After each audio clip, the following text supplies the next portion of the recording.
Assalamualaikum warahmatullahi wabarakatuh. Sebelum videonya kita doakan Habib Rizik Syihab sehat selalu, semoga panjangkan umurnya. Oke, kita akan menyimak ceramah Habib Rizik Syihab terbaru. Kita doakan beliau ya, bapak ibu pecinta Habib Rizik. Kita ke videonya.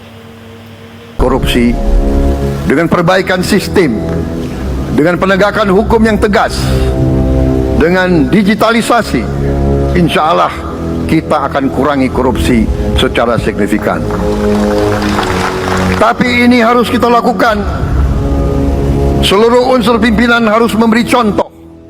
Ing ngarso sing tulodo.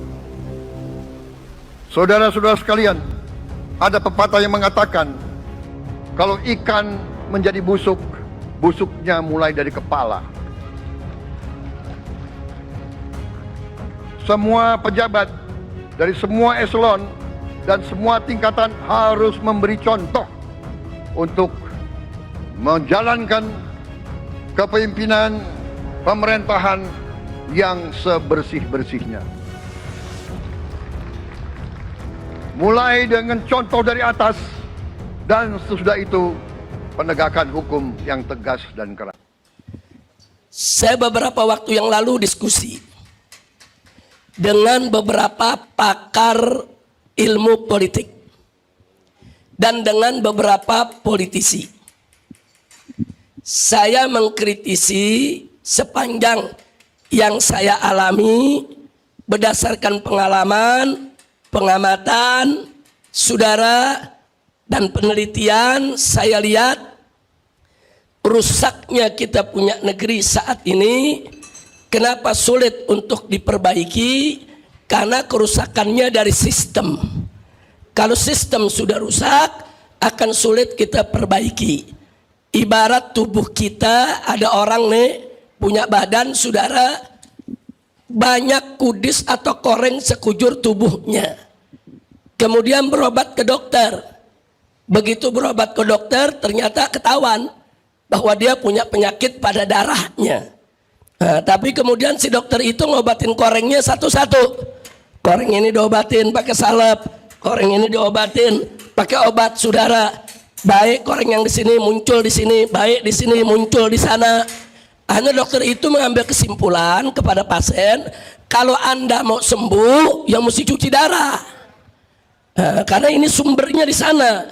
Kalau Anda nggak mau cuci darah, hanya cuman mau diobatin satu persatu itu koreng, nggak bakal baik-baik. Baik yang di kaki muncul di tangan, baik di tangan muncul di badan, baik di badan muncul di muka. Ini darahnya yang mesti diberesin, darahnya mesti diobati.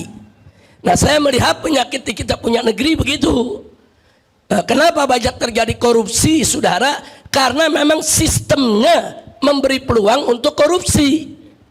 Kenapa banyak money politik di dalam demokrasi kita? Karena sistemnya memang memberi peluang untuk money politik. Ini yang jadi persoalan. Jadi walaupun kita teriak-teriak mengharamkan, walaupun MUI sudah keluarkan fatwa haram, saudara, walaupun kita sudah sosialisasikan ke masyarakat untuk tidak mendukung money politik, saudara, tapi karena sistem perpolitikan di negeri kita memberi peluang untuk itu, maka money politik nggak bakal pernah bisa diatasi. Bahkan sekarang sudah mulai ada usulan money politik itu supaya dilegalkan. Kenapa mereka mengusulkan money politik itu dilegalkan, saudara? Karena sudah putus asa, nggak mampu untuk mengatasinya. Nah, jadi sekali lagi saya lihat ini persoalannya adalah pada sistemnya yang harus diperbaiki. Kalau sistemnya baik, semua peluang-peluang kemunkaran ditutup, insya Allah kemunkaran tersebut nggak bakal merajalela, termasuk korupsi. Nah, kemudian masih kita bicara korupsi. Sudahlah, jangan ngejek-ngejek korupsi. Ini kalimat gak pantas disampaikan oleh seorang pejabat. Yang namanya korupsi bukan hanya harus diejek, saudara. Dikejar, ditangkap, dipermalukan, dimiskinkan itu koruptornya. Nah, kenapa ada seorang pejabat tinggi tahu-tahu gerah dengan masyarakat menyerang korupsi, dia bilang apa? Udah jangan ngejek-ngejek korupsi, nanti kita malu di dunia. Ya kalau malu di dunia, buat satu sistem untuk melawan korupsi. Nah, bukan media dibungkam agar tidak bicara tentang korupsi, nggak bisa. Jadi pejabatnya sendiri memberi peluang, saudara. Nah, supaya apa? Korupsi itu tetap merajalela. Nah, nggak sampai di situ. 30 pabrik tekstil di Indonesia gulung tikar. Bahkan terakhir ini pabrik tekstil terbesar se-Asia Tenggara, saudara, Sritek, ikut gulung tikar. Itu kalau di total semua pabrik tekstil yang gulung tikar, saudara, pegawainya puluhan ribu sampai 100.000 lebih, semua harus di PHK. Mestinya ini menjadi perhatian pemerintah.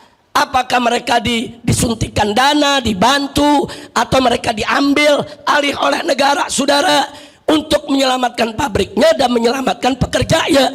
Tapi ini enggak dibiarkan. Begitu semua bangkrut, tahu-tahu teriak, saudara. Oh, tadi pagi ada orang dari negeri Cina datang ke kantor saya. Ada 2 tuh sudah datang ke saya.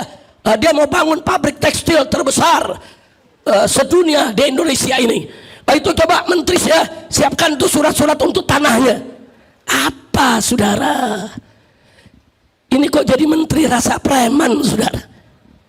Ini apa macam ini kok negara diatur kayak warung kopi, saudara? Ngomong seenaknya, nggak ada sopan-sopannya. Jadi bukan seenaknya ngomong, tersebar kok, viral kok, saudara. Silakan lihat bagaimana gayanya bicara, saudara. Oh, tadi itu ada dari Cina, ada 2 tuh datang ke kantor saya. Dia mau bikin itu pabrik tekstil internasional terbesar di dunia. Nah, itu nanti kita siapkan aja tanahnya di sini. Coba disiapkan itu tanahnya, disiapkan. Ini negara, ada regulasinya, ada aturannya. Ini negara bukan punya bapak moyangmu. Nggak bisa dong ngatur negeri begitu, saudara.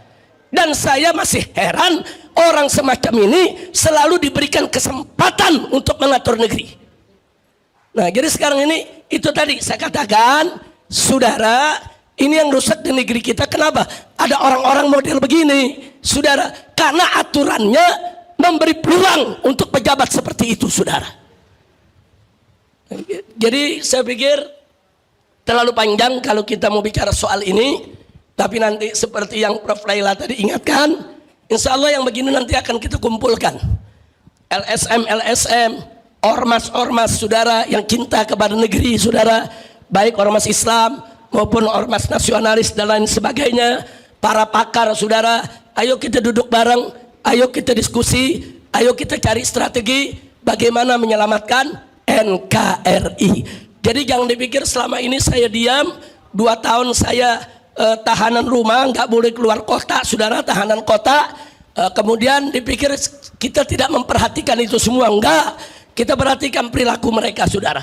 Maka kadang-kadang di beberapa acara saya sebut negeri ini sedang diatur oleh orang-orang brengsek, saudara.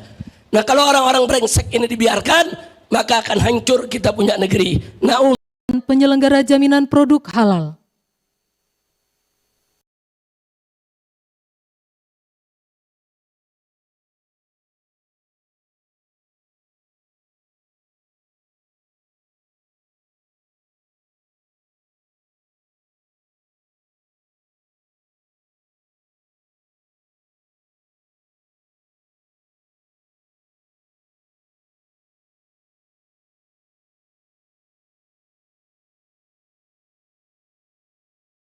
Pada yang terhormat Presiden Republik Indonesia berkenan kembali ke tempat semula.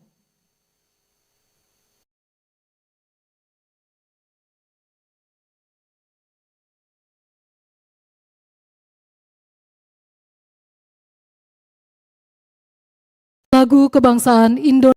Alhamdulillahirrahmanirrahim. Allahumma sholli ala sayyidina Muhammad wa ala ali sayyidina Muhammad. Segala puji bagi Allah, ya teman-teman. Yang mana alhamdulillah dengan sampai saat ini kita masih diberikan umur panjang, sehat selalu, amin ya Allah ya rabbal alamin. Semoga kita semuanya bisa menjadi manusia yang lebih baik lagi, amin ya Allah ya rabbal alamin. Tadi kita sudah menyaksikan ceramah dari Habib Rizik Syihab yang mana terus berjuang menegakkan keadilan, ya. Apalagi nanti di masa Prabowo, semoga gak banyak yang bermasalah gitu ya, dari korupsi, dari yang lainnya. Kita doakan imam besar kita Habib Rizik Syihab sehat selalu, Allah panjangkan umurnya, amin. Al-Fatihah. A'udzubillahi minasyaitonir rajim. Bismillahirrahmanirrahim. Alhamdulillahirabbil alamin, arrahmanirrahim, maliki yaumiddin. Iyyaka na'budu wa iyyaka nasta'in, ihdinas siratal mustaqim. Shiratal ladzina an'amta 'alaihim ghairil maghdubi 'alaihim waladdallin. Amin. Terima kasih. Assalamualaikum warahmatullahi wabarakatuh.